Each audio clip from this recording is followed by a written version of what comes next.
In this TKinter for Python GUI apps course, I'll teach you how to make graphical user interfaces for Python using TKinter.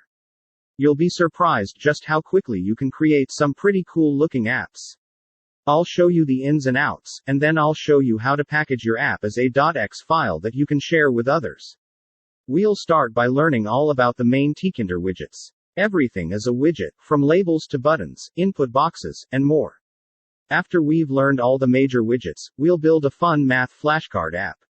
Our app will have addition, subtraction, multiplication, and division flashcards. If you've ever wanted to create GUI apps with Python, this is the course for you. Who this course is for: 1. This course is aimed at absolute beginners who want to learn to build apps. 2. Anyone wanting to learn to build apps.